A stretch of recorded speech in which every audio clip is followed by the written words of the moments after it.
to Perspectives, a 30-minute snapshot into the lives and stories of our Treasure Coast residents. With me today, I have Mrs. Frances Coke, author and educator. So welcome. Thank you for having me. Good to be here today. So we want to just kind of dive in. Port St. Lucie is one of the cities within the Treasure Coast. That is where we're located. So one of the first things I know everyone asks me when I'm here, they may ask you too, is how did you end up in Port St. Lucie? Come to be in Port St. Lucie. I came to Port St. Lucie about 15 years ago when my family situation required me to be here. I had been visiting for a while, and then it became necessary to be here on a more permanent basis. So I made the transition from Jamaica to Port St. Lucie 15 years ago. That's a while to think we left home that far back. So what do you do here in Port St. Lucie? I am an educator, so my primary job right now is teaching at the Kaiser University. Well, actually not teaching so much as being a writing consultant, where I help students to fine-tune their writing assignments, help them with research, help them with language use overall, to help them to write better papers. Okay, and is this in person? Is this virtual? Or? It's virtual, yes. Okay. It's always been virtual. Prior to that, I was at the College of Golf, also Kaiser University, and that was face-to-face, where I taught some literature classes and also did the same writing consulting work. Considering we're coming off the pandemic and everybody wants to have remote work, but not everybody is fortunate enough to get it. I'm hoping to get there myself one day. What would you tell us about working remotely? What can you share? Well, first of all, it does give you some control over your time and your movements. And at this stage of my life, that's very important. I don't really want to be standing in front of students for 2-3 hours. But like everything else, it has its advantages and disadvantages. It requires tremendous personal discipline. People believe that when you work at home, you work when you feel like it. But this is a dangerous idea. I have always known that you have to get up in the mornings, get ready for work in the same way that you would have to if you were heading out to commute and go to an office. You have to be ready. You have to go to your desk and log in. So you have to present yourself. You have to wake up. Yes, you have to act as though you're going out of your house to work. Because if you don't do that, you could find that it's 10 o'clock and you haven't done anything at all. You haven't even signed in. Right. So if you sign in at 11, consider when you'll be signing out, 8 hours later. Very true, very true. I have these conversations with a friend of mine that works remotely, and she struggles with that every morning. Yes. So, so you have to set up a practice, you know, what time to start, what time to take your break, what time to have lunch, what time to finish. Okay. All right, so I want to dive into the area of you said education, writing, and that's, involved in your work at Kaiser University. So give us a little bit of context into your writing journey, because you are an author, and we want to talk a little bit about where that started. I hesitate to call myself an author, that's such a massive word, but I do write. I have always been writing. I started writing when I was in school. It was for fun, it was for personal expression, and over the years it has sort of grown into, I would say, 50% of my time now I spend writing. I started out writing a lot of poetry. Most of my writing life was focused on poetry. And then I started writing short stories. So I've written quite a number of short stories, of which I have not published any. My first publication was poetry, quite a few years ago at home in Jamaica. We were part of a writing workshop. So it's a writing or writing and poetry, or it included poetry? Everything was included, but I focused on poetry. I was in the poetry workshop with a Caribbean writer, Wayne Brown, rest in peace. And This was over a long period of time because I had stopped writing after losing all my writing in a fire in Jamaica. And I just lost everything, so I lost the urge to write. So I had to go back into a formal situation to get it back. And that's why I went to the workshop. For years I went to that workshop. And that's where I produced a good volume of poetry. And that one was published by the Jamaica Observer Literary Publications Group in Jamaica. And then my second book of poetry, Intersections, was published by People Tree Press in Leeds, UK. Okay. So those were my poetry collections.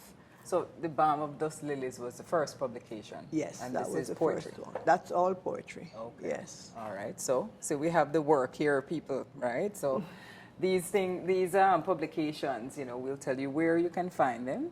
But yes, the Balm of Dusk Lilies was the first publication, and this was poetry. And Intersections, interestingly enough, Intersections, there's an interesting story about the picture on this book. Would you like to tell us about that? The book cover is a picture of a place called the Creek in Port Maria, Galena, Port Maria, which is where we used to spend lovely summers during our childhood. And this looks really calm, but it was not calm. This is what they call open sea in Jamaica. It's rough, and the waves break like, you know, huge waves. And we used to be there having a wonderful time. The picture was taken by my cousin, Richard McCreath, who is quite a good photographer, and he kindly allowed me to use it on the cover. Yes, I remember times in Port Maria, and the scenery is nothing that you can beat. It's definitely a peaceful place that kind of goes with the writing. Now, Intersections, it is also poetry? Mm-hmm. Okay. All right. So so tell us a little about the publications in this, The Caribbean Writer. That's a publication of a university in the Caribbean region, and we, as members of the workshop, submitted our work at different times and participated in some little competitions, so you could get a prize for a poem that you put in or a short story. So that was also during the time when we were in the poetry workshop. Very nice. So your most recent publication now, The Spirit of Clovelly Park. Learning and teaching at Kingston College. Now, let me tell you, Kingston College now just won champs, right? So, we want to big them up. However, in addition to that, we want to talk a little bit about the most recent work. So, tell us a little bit about that and your, because you were at Kingston College for 10 years? Yes. Okay, so tell us a little bit about that and what we could expect to find in your stories in the book. Okay, so I taught at Kingston College, which is a boys' high school in Jamaica. I went there when I left university, green and unprepared, and found myself standing before groups of 35 or 40 young men. We thought they were boys, but of course they were 14 and up, and I was not much older myself. So I found myself there teaching them. The first year was, I don't know how to describe the first year. It was appallingly bad. I didn't know what I was doing. And I actually left after a year because I had promised the principal that I would do it for 1 year. And I had my eyes on a job in advertising. So I was going to be a copywriter. And I left KC and went to a big advertising agency in Jamaica, and I was being trained by the copywriter to become a copywriter myself. Well, I absolutely hated every day that I spent in that company. I mean, it's a wonderful kind of profession, but it wasn't for me. Too much fluff, too much socializing, and I thought there were better uses of words than, you know, writing advertising copy. So, but more importantly, I think, while I was there, I started to think about the boys that I had left. at KC, and what it was that made me feel I had not given it enough of a chance. So I actually went back. And after I went back, I stayed for 10 years. Mr. Forrest, the principal, was instrumental in, first of all, employing me, allowing me to leave so I could find myself, and allowing me to come back. So when I came back now, I knew why I went back. I knew that I wanted to teach, and I set about it in a much more serious way. I went and did studies to become, to get my diploma in education and to become a proper teacher.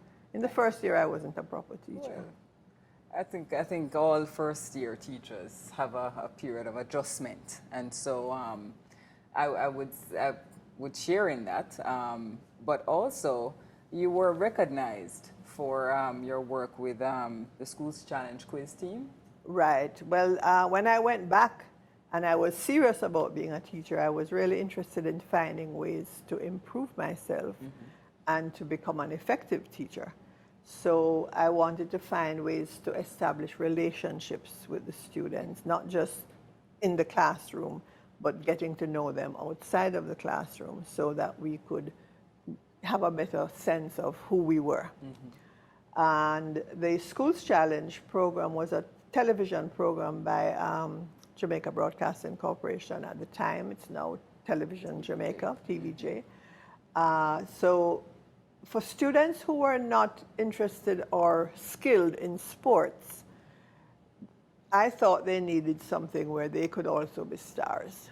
Because at KC, athletes were stars. Yes. I mean, little the boys. champs athletes, yes, and the football. Cricketers, footballers, Right. basketballers, Right. table tennis players. You know, it was believed that KC was a sports school. Yes. But this was not really true. And I was inside and I knew that there was much more to it. So I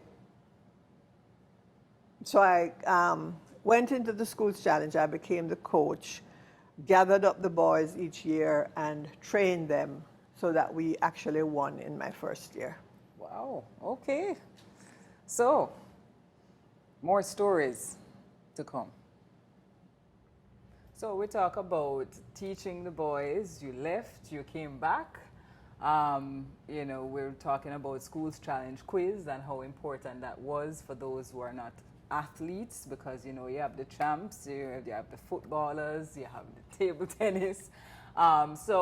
The success of Schools Challenge quiz, you have earned some awards of recognition for that. Tell me a little bit about, I would say, some of the boys that you have taught. I mean, what has become of them? Because they're not boys anymore. So. Oh no, we're in the same age group now. I'm really very proud of the men who have emerged from those years. In fact, some of them were instrumental in helping me to get that book written, because I remember a few years ago, I had relocated to Port St. Lucie, and I think it was the 40th year of the quiz. I'm not quite sure. But anyway, KC was expected to win. We had won 3 years out of the 5 that I coached them way back in the 70s. And so when they were, and KC has won the Schools Challenge quiz more than any other school in Jamaica. So they were looking as if they were going to win a few years ago.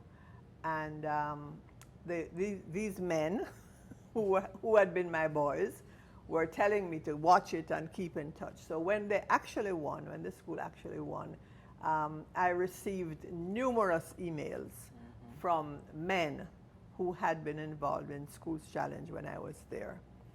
And that was sort of the impetus that gave me the motivation to pull together all the things that I had been writing.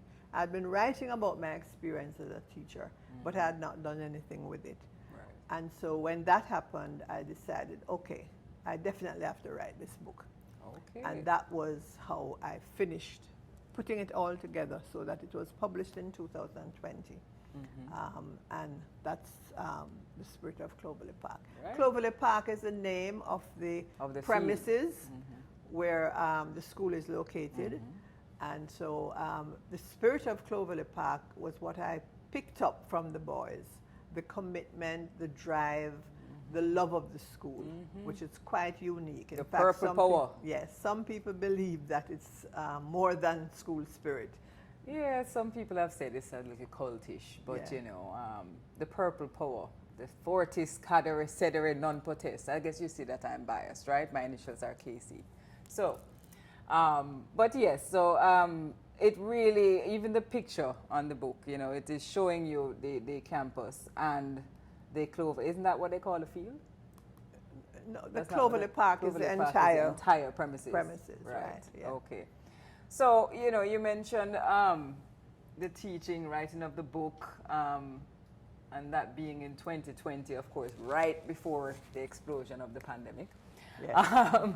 So I guess tell me about, just kind of moving on back to Port St. Lucie. What else have you, you know, been involved in the community? Have you recently joined an organization, a Caribbean organization in the community? Yes, a few years ago, my sister and I became involved with the Caribbean American Cultural Group. It's a little bit more than a cultural group, I think. It's quite a big established organization that is committed to serving the needs of the Treasure Coast, primarily Port St. Lucie area, St. Lucie County. And we're involved in various types of activities, such as getting backpacks for school children going back to school. We help with people in the community who need various types of assistance, whether it be Thanksgiving dinners or Christmas dinners, or reaching out to members who are in need of one kind or another. A really big event, or a series of events during COVID, was very impressive to me when we collaborated with a local pharmacy to get the members of CACG and the community to get their own vaccines at Port St. Lucie, Right. in Port St. Lucie, at the headquarters of the club. It was a big drive. It was a big drive to get, and I mean, at that time it was not all that easy for everybody to get out and get the vaccine. So this was really good. My primary activity at CACG is that I'm a member of the scholarship committee. Okay. And of course, this is logical because I'm in education, and that's that's one of my passions. So through the scholarship program, we are able to select high school graduates each year who are college bound, and we assist them from the St. Lucie County area, and we select outstanding students who need some financial assistance to go on to college. And I have been involved with that, I would say, since 2020. 2020, Yeah. okay. So it's like a subcommittee, so they have different focus. So CACG has numerous committees. These are the committees that really get the work done. Right. So you have the entertainment committee, you have the membership committee, you have the ball committee, because each year we have a really fancy ball when everybody puts on their rags and steps out. And so we have a committee for that. We have the benevolence committee, through which we reach out to members and community members who are in need of some kind. I don't think we have a sports committee. I don't think we have mentioned all the committees. Is there one for CariFest? There is, yes, CariFest is an annual event where we feature Caribbean food and music and entertainment and just go wild. So this organization, CACG for short, would be kind of like a nice, I don't know if I should say safe house, but I mean, if you're missing or longing for your Caribbean feeling, and kind of also trying to mix that with those persons in the US who also like some of that flavor, you know, you find that it's a good meeting point for the two. Oh yes, I think one of the vision statements of the organization mentions that CACG is like a vehicle through which the cultures of the US and the Caribbean can intersect.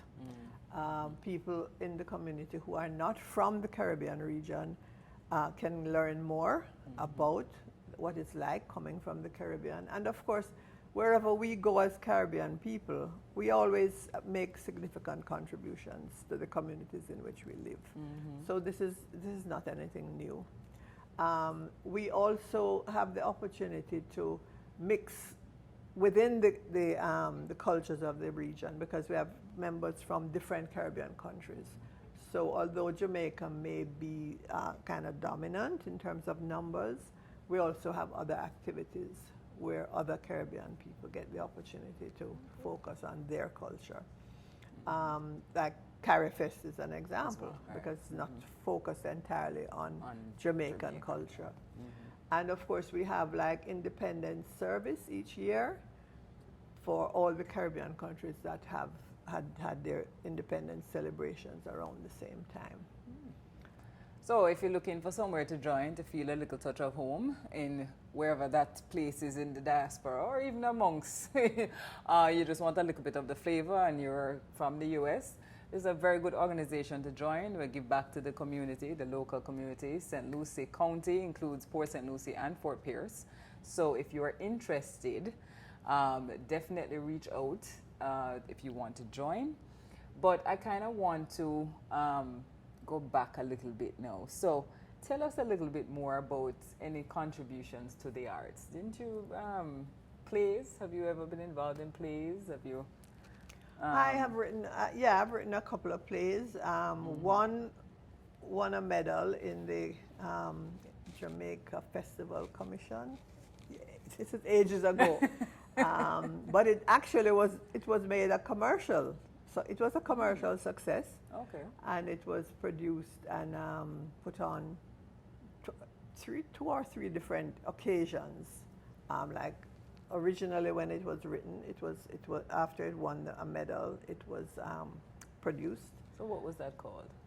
That was called My Son's Friend. My Son's Friend. And a few years later, another production group resuscitated it and put it on again. So yeah, I have had one commercial success as a playwright. Very nice. Any more in the works? Well, I don't have any plays in the works right now, but I'm actually talking with somebody at CACG who would like to have some kind of dramatic production in time for the opening of our new home at Jennings Road. Okay. So maybe 2024 will be the year for that. And so what about in the writing aspect? Can we expect any more books to be on the horizon?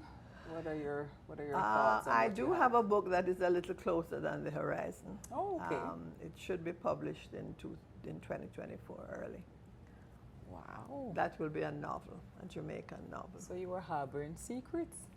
Time has not come to make any sounds about it yet. Okay. So, but we have something to look forward to. Yes. Okay. So for those of us, especially like myself, younger educators that need a little bit of inspiration and, you know, just, and we have creative outlets as well. What kind of advice would you give us, especially when teaching the young ones, whether high school or the first year students in college? I mean, they're pretty much the same because we have dual enrollment opportunities over here in the US that we did not have in Jamaica. So, I mean, you know, for the educators out there, and there's a lot that I can tell you can learn by reading The Spirit of Clovelly Park if you want to look at those experiences. But what kind of advice would you give us educators that are young, fresh and green and frustrated, because teaching is hard, people? Well, I agree that the first year is the most challenging. I think the research does show that the loss of teachers during the first year of their employment as teachers is greatest. First of all, young teachers are often placed in schools that do not have the support systems to help them to make the transition to become good teachers. I did not have that experience. I had very good support. In fact, I had a departmental head and members of an English department who groomed me to be a teacher. So the fact that I didn't stay after the first year was no reflection on the support system, but that was not here. Right. all over the world, people write and talk about the challenges of the first year in teaching, and the fact that sometimes potentially good teachers are lost to the school system simply because in their first year they feel as if they are thrown to the wolves. The schools put them to teach the weakest classes. They are the least experienced teachers, and yet they give them the huge challenges. And so they feel discouraged, and some of them leave, as I did myself. And many don't go back. I had the opportunity to go back, and that made me a teacher. But I would say in this setting, because of the challenges facing young people now, which did not exist when I was young or when I was teaching young men, I think the first thing to realize is that the students are living and growing up in a different world from what we're accustomed to. Some of them in the school system are so already jaded and frustrated about just life in general that it's really hard for them to be motivated about school. So the teacher going into that classroom, whether it's live or online or remote or whatever, is facing, a huge challenge. And my advice would be, the first thing that a teacher has to do is to make students feel that this teacher is going to bring something different. If they have been taught all their lives that they're not worth anything, and a teacher comes in and makes them feel we are worth something, to me that's like a tremendous difference. It makes a tremendous difference.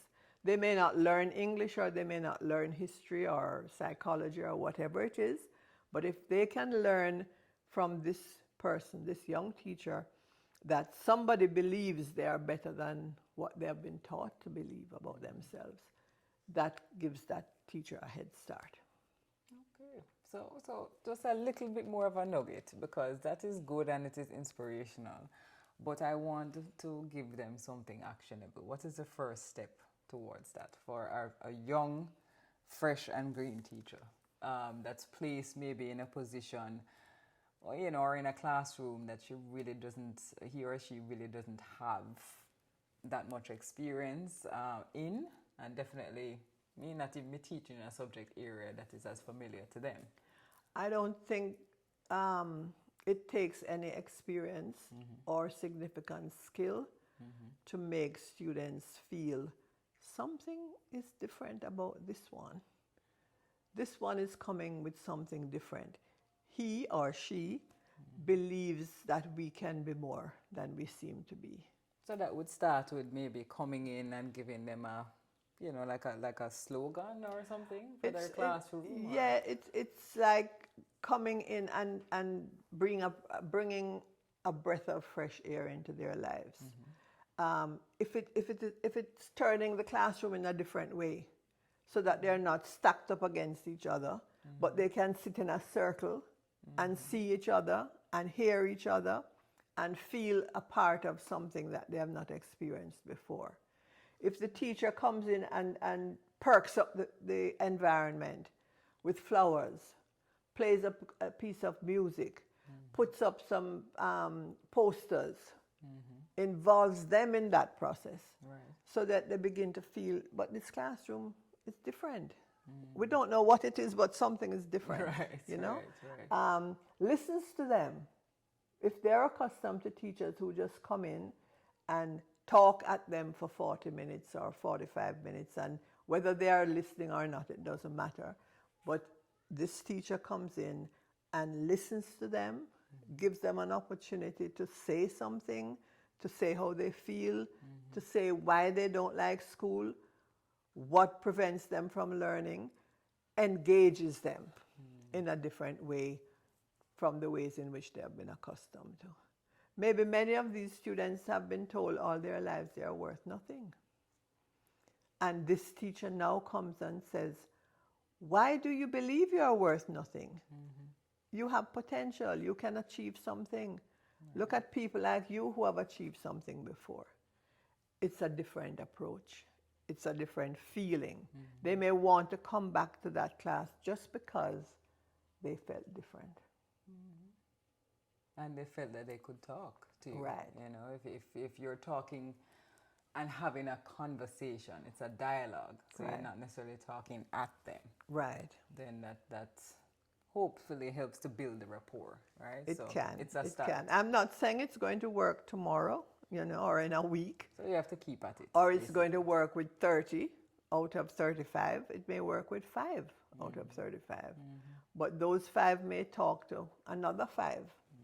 And by the next 2 weeks or the next month, you will find that the 5 that were converted have grown into 7 or 10. It's not a fast process, and the forces against your effectiveness are huge. But I think it can be done, and it's just a pity that these young teachers may not have anybody to talk to them, you know, or to tell them these things, or to make them feel better when they come out of a class and feel, I'm going home now, I can't come back. Well, we hope that just even a little bit of that warmth from even having those type of thoughts, you know, to have that conversation, to take a vested interest, to communicate to these children that you care, or you want to make a difference, or you see something in them, like you said, that maybe others didn't see, because teachers come and they go. So, you know, we hope that at least that will be that first nugget that can help you. If you are a teacher, it is hard. You know, it is hard. Speaking as a younger teacher, having a couple of years in K through 12 and higher ed, it is very, very challenging. But we hope that the advice from Mrs. Coke, as a seasoned educator, will help, help someone. So we just want to thank you for sharing your stories with us, your time with us. And maybe we can come for a part 2 when you have more to share with us for the 2024 sneak peek. Okay, I'll be glad to do that. Okay, love that. So thank you for being with us here at Perspectives, and walk good. Thank you. All right.